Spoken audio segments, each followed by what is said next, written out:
ataupun risiko pencerobohan sistem, selalu yang disebut ialah soal kod, soal firewall, soal server kan.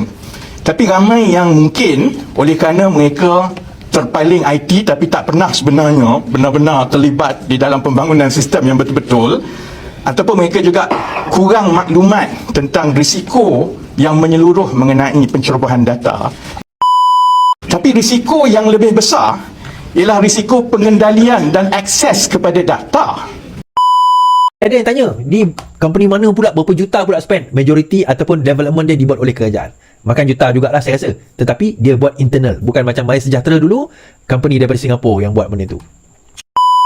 Yang menyentuh soal padu dan juga menyentuh soal PDPA, Personal Data Protection Act, data peribadi, dan dia komentar mengatakan bahawa itu adalah satu kesalahan kepada Rafizi untuk menyatakan bahawa itu adalah data awam, maka ia tidak tertakluk kepada PDPA. Baik, kita baca. Data peribadi dalam padu, Rafizi beri cadangan sembrono, LFF. Assalamualaikum warahmatullahi wabarakatuh. Alhamdulillah geng, kita bersama lagi. Okey geng, hari ni aku nak bawa pasal cerita pasal padu lah. Pelbagai pertikaian-pertikaian yang dibuat selepas padu dilancarkan. Segalanya dan betapa ramainya yang terpaling IT mempertikaikan segala-galanya. Kan, dia pertikai itu, dia pertikai ini, dia kata kalau dia buat modal dia berapa ringgit je, modal dia ni hanya berapa juta je, tapi kerajaan buat jadi berjuta-juta. Kan, dia segalanya dia nak komplain, dia komplain itu, dia komplain ini. Lepas tu bila macam kerajaan dah jawab daripada segi yang dia komplain, dia pergi komplain benda lain-lain pula, dia pergi komplain pasal security, dia pergi komplain pasal itu, dia pergi komplain segala-galanya, dia macam dia pergi komplain. Last apa yang dia tujuan utama yang dia komplain tu kita pun tak tahu. Tak, bukan. Sebab orang yang komplain tu dia kata dia boleh buat, dia pandai buat. Tapi kenapa dia tak berbincang, dia tak berjumpa, menceritakan secara depan-depan? Kenapa melalui media sosial? Kan, kalau setakat hang kritik, kalau hang kritik di dalam media, ya, kritik di dalam media sosial, belum tentu boleh sampai dekat menteri-menteri. So, kalau hang nak bagi cadangan, hang nak bagi apa-apa, silalah ke Kementerian Ekonomi untuk hang nak sampaikan apa yang hang nak cadangkan. Tapi apabila setakat hang nak ambil publicity daripada media sosial, kan, duk pertikaikan itu, pertikaikan ini, kenapa hang tak kira macam hang duk tak komplain waktu zaman buat My Sejahtera? My Sejahtera buat 100 juta lebih, babe. Kenapa hari ni kerajaan duk nak laksanakan padu? And padu ni segalanya data-data peribadi rakyat ni duk di dalam ke semua kementerian-kementerian. Kita sekalikan untuk menentukan berapakah kelayakan yang seseorang rakyat tu dapat, yang layak dapat subsidi. Itu yang dimaksudkan. Oh, lepas tu bukan main lagi dia petikai sistem data lah, security. Habis tu, security data hari ni adakah hang petikai? Contoh macam kita ambil data JPJ. Adakah hang petikai ke tak data JPJ hari ni? Kan? Adakah hang data apa-apa kementerian JPN ke apa hang yang security data hari ni hang petikai kan? Apa yang dibuat sekarang ni, security, apa yang dijaga oleh penyewa awam hari ni, itulah yang sedang dibuat oleh Kementerian Ekonomi. Tara mana Kementerian Ekonomi yang jaga, bukanlah, tara mana penyewa awam di setiap agensi sedang menjaga segalanya data-data. Macam itulah penyewa awam Kementerian Ekonomi yang akan jaga. Jadi segalalah pertikaian-pertikaian. So aku akan bawa dengan hampa sama-sama. Kita dengar apa yang diperhujahkan oleh Rafizi Ramli menjawab segala tomahan, kritikan, pertikaian oleh puak-puak. Biasalah kalau puak-puak pembangkang ni segala-galanya. Depalah yang terpaling IT. Depalah terpaling hebat sekali di dalam dunia IT ni. So jom sama-sama kita dengar apa yang diperkatakan oleh Rafizi Ramli. Kenapa macam ini, kenapa macam itu. Sedangkan Apple pun, iOS tu, tiap-tiap 2 bulan kita kena update. Kenapa ia perlu dibangunkan 100% oleh penjawat awam? ia bukan soal kos mata-mata. Sudah tentu soal kos itu penting untuk kita jimatkan wang rakyat, tapi yang sama penting ialah keutamaan untuk membangunkan kepakaran dan proses dalaman penjawat awam, kerana model yang sebelum ini, iaitu model melantik vendor ataupun syarikat swasta untuk membangunkan aplikasi bersepadu kerajaan, tidak lagi sesuai. Dia bukan saja soal kos, dia juga soal kemahiran, kerana apabila sesuatu aplikasi itu dibangunkan, kontrak itu terhad kepada kerja itu saja. Sebab itu kenapa dalam peluncuran dan juga penggunaan padu setakat ini, kita boleh bagi reaksi dan kemaskini dengan cepat, kerana ia diusahakan oleh penjawat awam. Cuma penjawat awam kerja sampai pukul 12, pukul 1 pagi lah. Tapi kalau dengan kontraktor, contohnya vendor, kalau kontraknya kata buat yang itu saja, nak suruh buat ubah tu tak boleh dah, kerana itu bukan dalam kontrak saya. Ini kena tambah overtime, yang ini kena tambah kos. Itu satu. Tapi yang lebih penting ialah sebarang pembangunan produk digital melibatkan satu proses yang berterusan.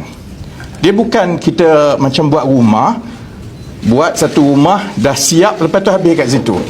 Kita buat satu produk versi 1, dikeluarkan, akan ada maklum balas dan juga penambahbaikan yang berterusan, terutamanya yang melibatkan user feedback. Dan perkara itu perlu ditambah baik dari satu hari ke satu hari, dan untuk kita memastikan aplikasi digital kerajaan itu terus dikemaskini dari segi reka bentuknya, UI UX-nya itu sentiasa dibaiki. Dia tak boleh terikat dengan tender-tender dengan pihak swasta.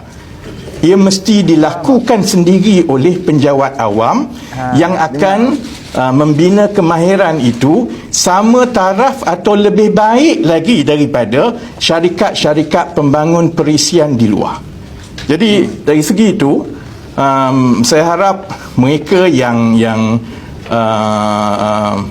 saya faham kita alu-alukan segala maklum balas, dan bagi mereka yang biasa membangunkan aplikasi digital, produk digital, memang itulah disiplinnya. Saya sebut kepada yang bertanya kenapa macam ini, kenapa macam itu, sedangkan Apple pun iOS tu tiap-tiap 2 bulan kita kena update. Maksudnya segala yang kita pakai ni, Microsoft ke, Apple ke, Amazon ke, atau Netflix ke, memanglah dia ada bug fixes daripada satu masa ke satu masa, kerana segala produk yang dibuat itu akan sentiasa kita temui sama ada ruang tambah baik ataupun kelemahan kod yang perlu kita perbaiki dari satu masa ke satu masa. Dan kalau kita nak laksanakan pendigitalan khidmat kerajaan secara menyeluruh, bayangkan kalau kita bergantung kepada sumber swasta dan luar, maka kita tak boleh mengoperasikan aplikasi kerajaan itu dengan cara seperti itu. Dan satu lagi yang saya nak sentuh secara menyeluruh untuk menjawab soalan-soalan yang bukan teknikal sangat, tetapi dari segi pendekatan yang diambil oleh kerajaan ialah begini. Masalah keselamatan data ataupun risiko pencerobohan sistem, Dengar tu. selalu yang disebut ialah soal kod, soal firewall, soal server, kan. Tapi ramai yang mungkin oleh kerana mereka terpaling IT tapi tak pernah sebenarnya benar-benar terlibat di dalam pembangunan sistem yang betul-betul, ataupun mereka juga kurang maklumat tentang risiko yang menyeluruh mengenai pencerobohan data. Dia ada 2 bentuk risiko pencerobohan data ni. Satu ialah dari segi aplikasi itu sendiri, the source code. Bagaimana kita design di architecture, server, firewall, segala-galanya, authentication itu kita sedia maklum. Tapi risiko yang lebih besar ialah risiko pengendalian dan akses kepada data. Dan itu keputusan yang kami buat, terutamanya saya lah, bahawa ia perlu dikendalikan oleh penjawat awam kerana kita nak mengurangkan risiko ada third party ataupun pembangun ataupun pengendali yang bukan penjawat awam yang membangunkan sistem tetapi dia ada akses kepada maklumat rakyat. Bezanya ialah kerana penjawat awam dia akan tertakluk kepada akta rahsia rasmi. Dia tertakluk kepada segala peraturan, akta dan sebagainya. Kalau mereka melanggar, is a criminal yang terus boleh kena charge. Tapi kalau third party, swasta ataupun orang yang tidak tertakluk kepada semua ini, dan pengalaman kita dalam kajian setakat ini, ada insiden-insiden yang melibatkan kebocoran maklumat ini sebenarnya kalau dia melibatkan juga third party, kerana dia vendor, dia subkontraktor, dia buat tapi dia ada akses, tapi dia tidak terikat kepada peraturan-peraturan yang memegang tanggungjawab penjawat awam. Jadi saya ingat itu memberi beberapa jawapan yang menyeluruh juga kepada banyak pertanyaan-pertanyaan, dan saya harap itu juga memberi gambaran kenapa kerajaan mengambil langkah ini, bahawa ia perlu dibangunkan oleh penjawat awam, kerana this is not just about the database, this is not just about padu, but this is about building and transforming our public service to be a leading world quality digital based public service in the world. Dan saya yakin, dan kalau tidak saya tak ambil risiko itu kerana saya tahu saya kena jawab dan saya kena kecam. But I think I've worked with them, dan seperti banyak juga maklum balas yang saya kira daripada social media sekarang ni, maklum balas itu adil. Ramai yang berjaya menggunakan sistem dengan baik, dan saya ingat data dan kemaskininya itu adalah bukti kepada itu. Tetapi pada masa yang sama, saya tengok apa-apa kelemahan yang dikemukakan kepada pasukan, perkara itu diselesaikan dan diambil kira dengan cepat, tidak ubah ataupun lebih baik pun daripada sistem-sistem yang dikendalikan oleh bukan penjawat awam. Okey geng, alhamdulillah. Aku baru settle demam cerita dia kurang sikit lah. Jadi yang pertikaian demi pertikaian yang berlaku selepas pelancaran padu ni kan. Ramai yang hak terpaling IT duk pertikaikan itu, pertikaikan ini. Last kali yang macam ni lah, yang akan pegang kunci ataupun password ke apa ke soal sistem di dalam penjawat awam, sistem di dalam di dalam pengurusan kerajaan adalah penjawat awam. Faham tak? Yang akan menguruskan, yang akan masuk password dia, PIN ke dia, apa semua ni adalah penjawat awam. Seperti mana macam kita tengok dekat pejabat-pejabat Kementerian Kesihatan ke Kementerian Pertahanan ke Kementerian apa ke, akan ada seorang ataupun beberapa orang yang akan pegang PIN dan password dia punya sistem tu. Macam itulah yang di dalam padu ni pun kan, hanya beberapa orang saja yang tahu PIN dan password untuk nak masuk ke dalam sistem tu. Berbeza dengan kalau web ataupun padu ni dibuat oleh syarikat swasta. Apabila dibuat oleh syarikat swasta, of course lah syarikat swasta dia tahu macam mana dia nak masuk, sebab web ataupun dia punya sistem tu syarikat swasta yang buat. Contoh macam padu sekarang penjawat awam yang buat. And of course lah akan upgrade apa-apa yang perlu upgrade, perlu update ke apa semua. Dia macam tu lah yang sedang dibuat sekarang ni. Bukannya terus buat macam acah-acah macam tu kan. No. Kan? Cuba hampa tengok pasal apa, data GPJ tak pernah terdedah. Data Kementerian Kesihatan tak pernah terdedah. Data itu, data kementerian itu, kementerian ini tak pernah terdedah. Why? Sebab kita ada sistem yang baik. So, kita gunalah sistem tu. Kan? Tak payahlah duk nak petikai itu, petikai. Duk petikai segala mak nenek hampa nak petikai. Kan? Sebab apa? Sebab kerajaan hari ni tak menguntungkan apa. Dan majoriti yang aku tengok, yang orang yang duk petikai itu, bukan orang kerajaan. Bukan orang yang menyokong kerajaan. Majoriti untik dengan macam tu lah. So aku nak bawa dengan hampa ada lagi satu dua problem. Dan aku akan bawa dengan hampa Iswadi Moni. Dia menceritakan apa yang problem tu dan apakah cara dengan masalah yang timbul. Masalah untuk kita nak isi form macam di dalam padu tu ada satu dua problem. So aku nak berkongsi dengan hampa sebab Iswadi dia ada skrin laptop, dia boleh cerita detail dengan kita semua. Jom sama-sama kita dengar apa yang diperkatakan oleh Iswadi Moni soal padu, soal penyelesaian yang masalah waktu orang duk isi form. Dan memang kita tak akan ada masalah terhadap orang tua, orang Cina tua lah biasa, ataupun India tua, ataupun warga-warga emas. Banyak sangat. Memang itulah yang dipertikaikan dan tapi dia ada jalan penyelesaian dah. Jom sama-sama kita dengar apa yang diperkatakan oleh Iswadi Moni. Alright.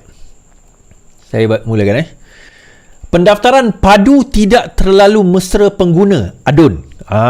Sejak pandemik, kerajaan telah bergerak ke arah pendigitalan perkhidmatannya. Semalam, Perdana Menteri melancarkan hub penggalan data pusat padu bertujuan mengekang kebocoran dalam pemberian subsidi dan bantuan kerajaan. Pun begitu, sesetengah rakyat Malaysia masih ketinggalan, terutama warga emas, mencipta jurang kepenggunaan digital. Baru pagi ini, kami mungkin ada 10 ke 15 orang yang datang pejabat khas khusus untuk padu sahaja. Kata ahli Parlimen Adun Subang Jaya, Michelle Eng Mezi, gambar di bawah. Kepada Malaysia Kini sama menjelaskan kebanyakannya warga emas. Oleh kerana hari ini hari bekerja, kami malangnya tidak nampak golongan miskin atau miskin tegar datang untuk tujuan tersebut. Tapi saya tertanya-tanya sama ada maklumat untuk mengemas kini data peribadi telah sampai kepada kumpulan sasaran atau tidak. Sistem pendaftaran padu kini sepenuhnya dalam bahasa Melayu dan memerlukan pengguna mengisi senarai lengkap dengan maklumat yang diperlukan mulai dari butiran isi rumah dan sebagainya. Alright. Rakan ahli parti DAP daripada DAP, Adun Skudai, Marina Ibrahim juga berhadapan masalah yang sama di kawasan yang diwakilinya di Johor. Ramai yang datang warga emas tidak pendidikan dan etnik Cina. Kebanyakannya masalah yang dihadapi adalah dalam pengendalian teknologi. Tidak semua orang tahu mengimbas QR code untuk mengesannya. Lebih 10 penduduk telah mendapatkan bantuan daripada pejabatnya. Baik, ini komen saya tuan-tuan. Alright. Yang pertama sekali, adaptation kepada mana-mana teknologi, kan? Perubahan kepada mana-mana teknologi. Baik daripada dulu zaman batu, kita tulis atas batu, atas kertas, atas ni, kepada zaman typewriter kepada zaman ni, kepada zaman teknologi, kepada zaman typewriter, kepada zaman komputer kepada zaman sekarang ini IT dan sebagainya. Of course akan ada orang yang lagging behind. Akan ada yang kalau kita nak cater semuanya 100% tu memang agak mustahil lah. Tetapi tugas kita apa? Sepatutnya tugas kita apa? Tugas kita, terutama geng-geng Pakatan Harapan yang menyokong Pakatan Harapan ini, bantulah. Macam YB tadi dia buat. Cuma untuk kata tak mesra kepada pengguna warga emas tu, kita kata sebab warga emas ni jangan kata orang Cina, yang Melayu pun ramai yang tak tahu. Hari ini saja saya dihubungi sekurang-kurangnya 3 orang, bukan warga emas pun, kawan-kawan yang bertanya macam mana nak isi sistem padu. So tuan-tuan nak masuk padu.gov.my, dekat situ nanti tuan-tuan isi. Now, dia ada dua cara besar. Pertama, tuan-tuan isi dahulu nama, IC dan sebagainya untuk book. Dan benda tu tuan-tuan boleh isi kemudian. Yang saya stuck sikit hari tu adalah, dan juga sebab saya dengan Rafizi ni, saya dengan Rafizi dah lama. So saya tahu dia sejak zaman dia jadi Setiausaha Agong Parti Keadilan tahun sebelum 2016, memang dia antara orang yang dah memperkenalkan sistem. Malah Parti Keadilan adalah salah satunya parti paling awal untuk mendaftar menggunakan sistem online. Sekarang ini kami dah biasa guna eKYC. Tuan-tuan tahu eKYC apa? Tuan-tuan ambil IC, ambil gambar, kemudian bergambar dengan IC. Macam Grab, macam Pay, macam Shopee dan sebagainya lah, untuk verify account tuan-tuan. Itu kami dah guna sebelum ini dah dalam Parti Keadilan. Ramai orang tak tahu. KYC tu apa is? KYC, Know Your Customer. Itu satu sistem yang bila kita pegang macam ni, sistem tu yang akan identify memang kita yang punya apa orang kata IC tersebut. Sebab itu bila ada orang kata kita boleh daftarkan email, nombor telefon orang lain. Betul. Kita boleh daftarkan email, tetapi dia nak verify kan nanti dia tak boleh. Dia nak verify sebab dia perlu ambil IC orang itu, bukan setakat ambil gambar IC, dia kena selfie dengan IC tersebut. Melainkan dia berjaya tipu orang tu, bolehlah dia register kan. Tapi sebenarnya macam ni. Okey. Data awal tuan-tuan dan puan-puan sudah ada di dalam pengkalan data utama atau padu ni. Data tempat, sebab bila saya isi padu tadi tu, saya nampak data saya, tempat kerja saya sebelum ini, pendapatan saya, alamat rumah, dan benda-benda asas tu dah ada. Dia orang biasanya bab kata Rafizi tadi dia ambil daripada LHDN, dia ambil juga daripada BSH dan sebagainya, bantuan-bantuan sara hidup ataupun STR. Dia juga ambil daripada KWSP kalau ada. Dia ambil juga banyak data-data tersebut, tetapi ada di kalangan data itu tidak lengkap. Okey, jadi tugas kita melengkapkan data. Jadi siapa yang kena isi padu ni is? Sesiapa saja isi rumah yang berusia 18 tahun ke atas. Bekerja atau tidak bekerja. So contoh, dalam rumah tu ada suami, ada isteri, ada anak umur 19 tahun. Maka tiga ni kena isi. Tapi ada seorang budak ni umur 15 tahun, dia tak perlu isi. So isteri kena isi? Ya, isteri kena isi. Suami kena isi. Jadi katakanlah ada yang bertanya kan, isi macam rumah tu macam mana is? Yalah, saya dengan isteri saya, kita ada rumah, owner, sebab dalam tu dia ada tanya harta kita. So kita ada rumah.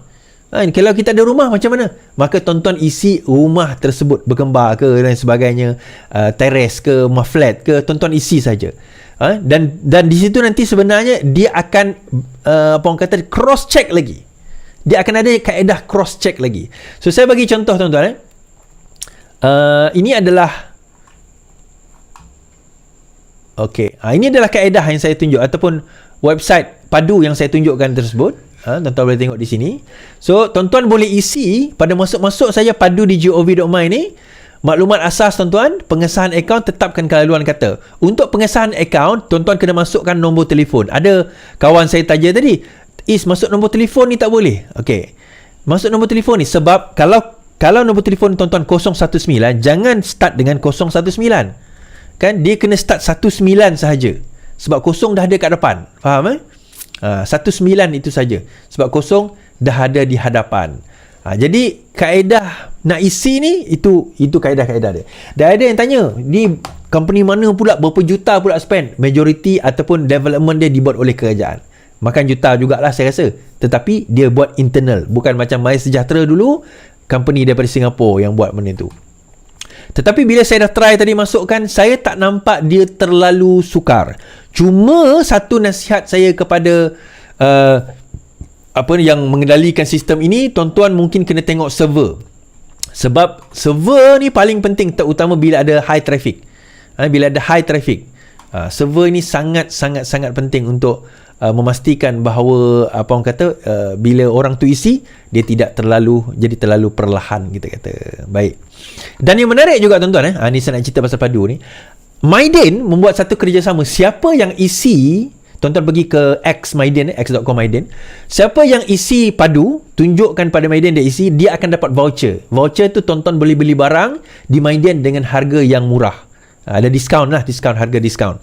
So saya terfikir menarik juga. So saya saran tuan-tuan dan puan, ahli-ahli cabang, cabang-cabang di Malaysia, Parti Keadilan, Pakatan Harapan, UMNO, GPS, apa kata kita buat satu program di mana kita daftarkan ahli padu ni, kemudian kita bagi diskaun. Kita janganlah bagi bagi free, kita bagi diskaun. Tapi siapa ada duit nak bagi free, bagilah free, kan. Tapi kalau siapa rasa tak nak bagi free, jual pada harga kos. Contoh kita akan jual beras harga RM20, tetapi siapa yang isi sistem padu di dalam di kaunter kita ni komplit, maka kita akan jual beras itu dengan harga RM18, harga pasaran, harga kilang, kita kata contoh.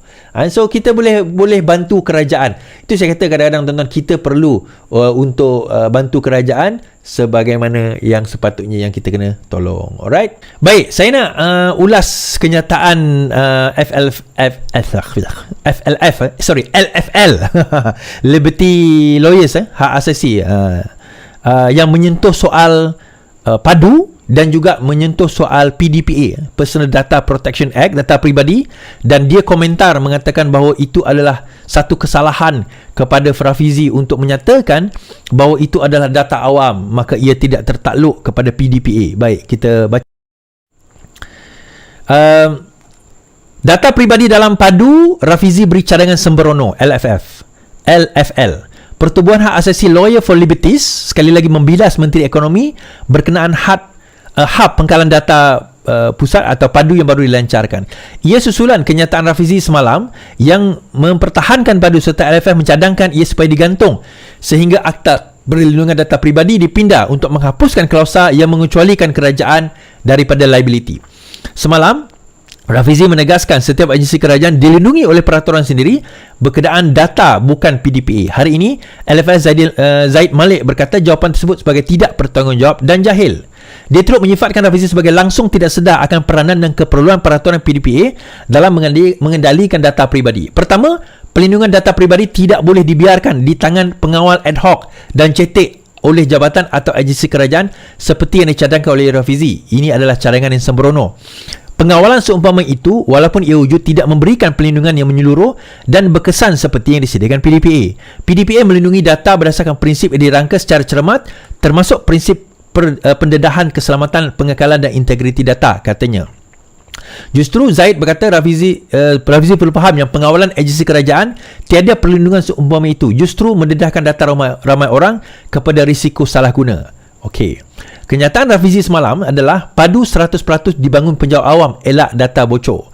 Menteri Ekonomi mempertahankan hub pengkalan data padu yang menimbulkan kebimbangan pengkritik mengenai langkah keselamatan dilaksanakan untuk melindungi data peribadi. Jelasnya, tujuan padu dibangunkan 100% penjawat awam untuk mengurangkan risiko kebocoran kepada pihak ketiga atau vendor luar. Bukan hanya soal kos mata-mata, sudah tentu soal kos kepentingan, tetapi juga kita juga mementingkan soal membangunkan kepakaran dan proses dalam penjawat awam. Kerana model sebelum ini melantik vendor atau syarikat swasta membangunkan aplikasi-aplikasi kerajaan adalah tidak sesuai, katanya.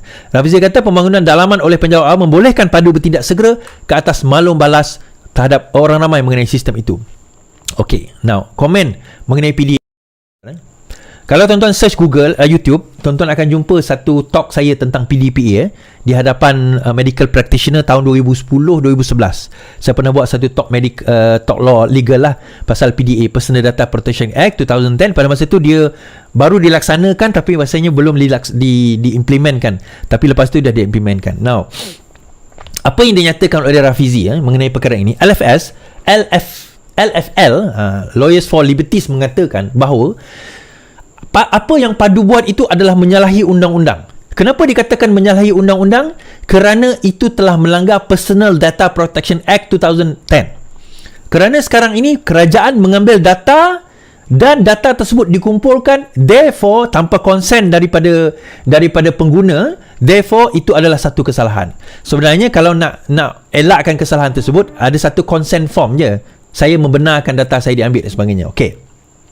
Tapi menurut Rafizi, LFL ini telah terkeliru di antara public data dan juga personal data serta public bodies dan juga private entities.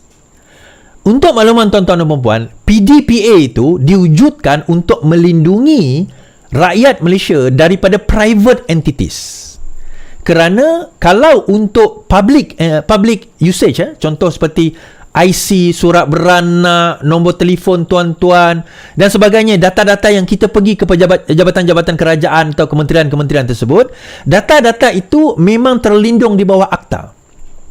Bermakna kerajaan ada hak mengambil berdasarkan akta. Tetapi bagi individu-individu, contoh macam Grab, TikTok, Meta dan sebagainya, YouTube, yang nak mengambil data kita, kita tak boleh adakan akta setiap company ni. Kita tak boleh buat akta khas untuk Grab, khas akta untuk Shopee dan sebagainya, tak boleh.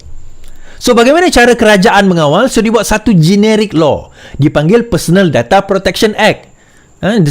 data perlindungan peribadi pada tahun 2010. Now, data perlindungan peribadi ini bertujuan untuk melindungi individu seperti kita, tuan-tuan dan puan-puan dan saya, daripada private entities yang mengambil data kita.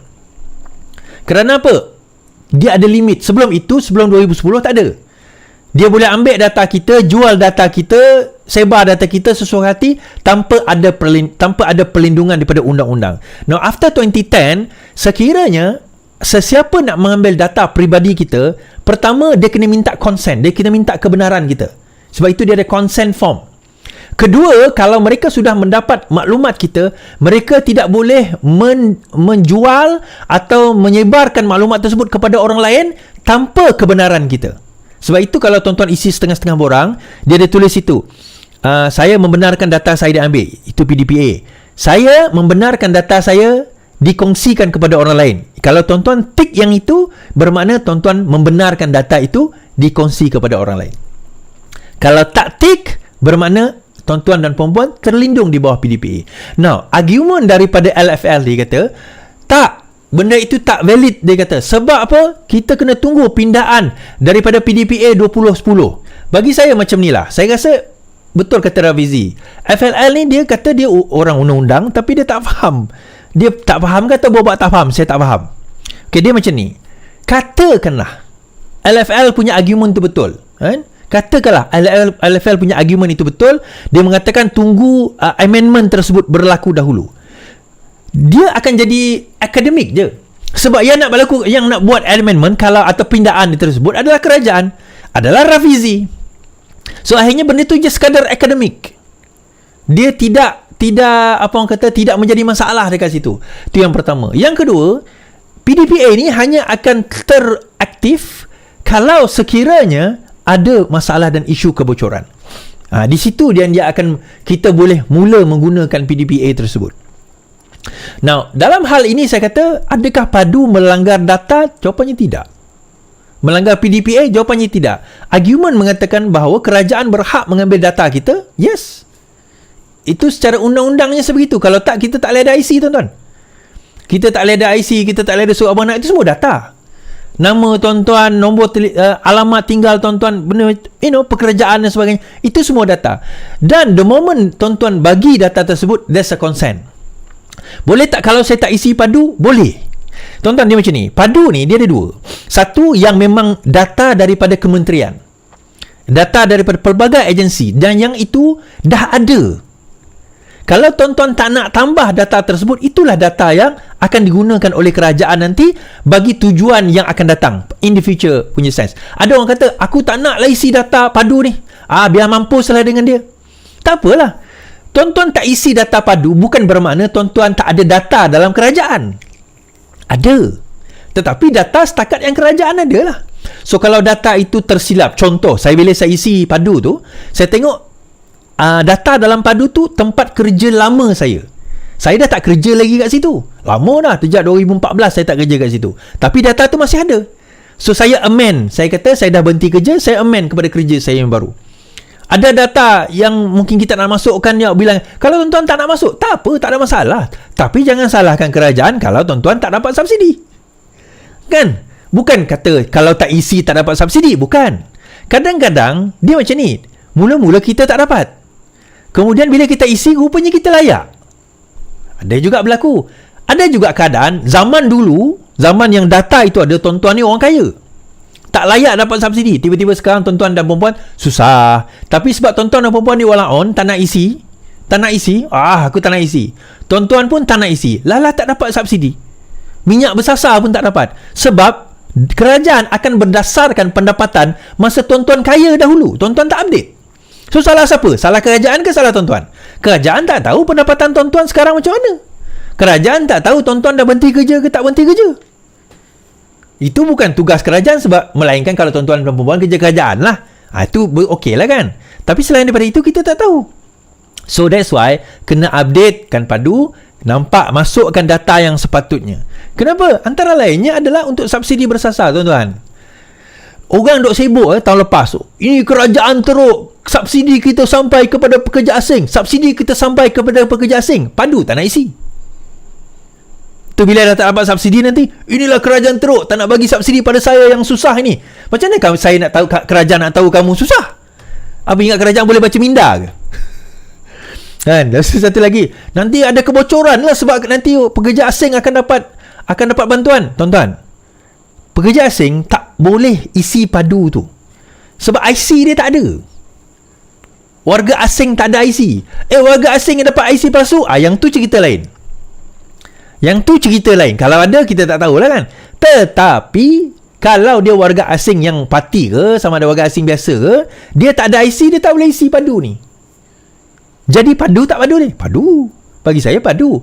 It's about time sebenarnya kita nak kena gerakkan benda ni. In small things adalah masalah PDPA lah. Amend lah. Dia dah kerajaan. Amend je.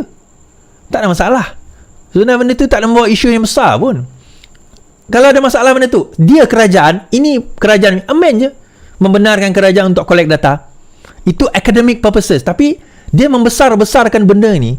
Dan walaupun yang tak faham perbincangan tentang undang-undang dan sebagainya, dia kata, tengok tu, kerajaan ini tak betul, padu itu mengganggu kita, padu ini itulah dia kan. Itulah dia, settle lagi tak apalah.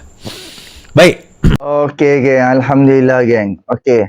Kita pun sepatutnya kita nak kena berterima kasih kepada kerajaan lah. Sebab salah satu kerajaan duk tengah fikir keadilan untuk rakyat Malaysia, keadilan untuk rakyat yang sepatut-patutnya dapat subsidi dan kepada rakyat yang tak sepatutnya dapat subsidi. Dan bukannya setakat rakyat yang tak patut dapat subsidi, malah pendatang-pendatang asing yang tak patut, memang tak layak dapat subsidi. Sekarang ni, inilah kerajaan sedang usaha untuk nak menyekat kepada manusia-manusia yang tak patut dapat subsidi. Jangan duk bagi. Tujuan sebenar-benarnya padu yang dilancarkan padu ni, kerajaan nak tahu berapakah kita punya gaji, berapa orang kita punya anak, berapa kita punya kekayaan, berapa jauh perjalanan kerja kita, berapakah pencen kita, apa bla bla bla bla, dan kerajaan akan kira-kira dan kerajaan akan bagi berapakah yang kita layak dapat subsidi. Itu yang sebenar-benarnya. Kalau dah, contoh kan, kita ambil subsidi minyak petrol, sudahlah, kita ambil subsidi minyak petrol. Okey, kita yang main naik kereta biasa-biasa, minyak 2 hari, 3 hari RM50. Dan berbeza dengan orang yang naik Mercedes, yang naik Porsche, satu hari saja, minyak dia RM150. Cuba hampa kira tengok, siapa yang duk makan subsidi lebih banyak? Kita ni duk bubuh minyak kereta 2-3 hari RM50. Depa orang maha kaya satu hari RM150. Cuba hampa kira, kerajaan lebih banyak membantu depa ke ataupun lebih banyak membantu kita? Dengan apa yang dah berlaku, kerajaan lebih banyak membantu depa. Itu baru daripada segi minyak. Belum lagi daripada segi makanan-makanan ke apa semua, yang semua terkira hak yang subsidi ni bocor pergi ke orang maha kaya dan juga pendatang-pendatang asing. Kalau hampa tengok dekat belah Melaka, dekat belah KL, Selangor, KPDN pergi buat serbuan-serbuan di kedai-kedai yang Bangladesh ataupun orang yang kahwin dengan Bangladesh yang buka kedai. Kerajaan pergi serbu, jumpa gula kira macam berpuluh pack, jumpa minyak berkotak-kotak. Sepatutnya dia tu pendatang asing dan lesen untuk penjualan barangan subsidi pun tak dapat. Tapi pasal apa dia boleh dapat barang-barang subsidi? Adil ke tak adil? Depa mai ke negara kita bukan untuk makan subsidi, depa mai untuk cari kerja di sini, untuk menjana pendapatan gaji daripada melalui pekerjaan, bukan daripada perniagaan. Dan pendatang-pendatang asing ni depa tidak berhak makan ataupun menggunakan barangan subsidi yang disediakan oleh kerajaan Malaysia. Tapi depa tetap depa menggunakan. Alah, berapa banyak barangan-barangan macam subsidi macam diseluduk ke negara Thailand. Berapa banyak geng setiap hari kalau hampa tengok KPDN Kelantan. Hampa tengok ada je setiap minggu minyak diesel macam di apa seludup ke Thailand. Lepas tu minyak masak, lepas tu beras pun ada. Kan? Gula pun ada. Kata Allahu Akbar. Depa ni lah yang merosakkan dia, ataupun depa ni lah yang merugikan negara disebabkan untung RM1, RM2, RM3 je di dalam 1 kilo. Cuba abang tengok. Depa khianat negara kita. Depa khianat kerajaan. Depa khianat rakyat Malaysia ni. Jadi untuk nak mengelakkan semua ni, kan? Macam contoh macam kerajaan tarik balik ke semua subsidi. Tarik balik dan kerajaan bagi cash. Faham tak? Kerajaan bagi duit cash setiap bulan. Faham tak? Kerajaan tarik semua gula, minyak petrol ke, diesel ke apa, tarik semua untuk syarikat, untuk rakyat, individu, keluarga. Contoh macam kerajaan bagi subsidi untuk satu family, kerajaan bagi 300 liter macam subsidi. Kan? Contoh ini di dalam family. Kalau macam di dalam syarikat pun kerajaan kena bagi tak? Sebab syarikat dia ada trailer, dia ada lori, dia ada itu, dia ada ini. Sebab kerajaan tak boleh tarik semua. Kerajaan tak boleh tarik semua untuk syarikat ke, untuk apa kan, pasal nanti kos contoh macam sebelum ni syarikat tu kos dia sebulan hanya 2,000. Bila kerajaan tarik subsidi, kos sudah jadi 3,000. Jadi syarikat punya produk pun terpaksa lah naikkan untuk nak cover 1,000 yang syarikat tu rugi. Sebagai contoh macam tu lah. Jadi yang terakhir, kita harapkan yang mana duduk petikai segala-galanya tu boleh pi bertemu dengan Kementerian Ekonomi. Dan tadi Rafizi Ramli pun dia dah bercakap, dia sedia untuk menerima nasihat, cadangan ke apa semua daripada orang-orang luar. Kalau siapa-siapa yang terpaling IT tu, bolehlah yang kata apek-apek apa semua ni di dalam TikTok tu apek, dipersilakan pergilah ke Kementerian Ekonomi, bagi cadangan hang, wahai apek. Kan hang kata hang yang macam terpaling IT, kalau hang buat app untuk padu ni hanya modal hang 2 juta aja. Kalau macam penyewa awam buat baru berapa juta aja. Kan? Jadi apek dipersilakan pi ke Kementerian Ekonomi, bagi cadangan hang apek. Okey? Terima kasih banyak. Apa perasaan tu apek kan? Apek dekat TikTok kan? Okey, terima kasih banyak. Kita jumpa untuk video yang akan datang. Assalamualaikum.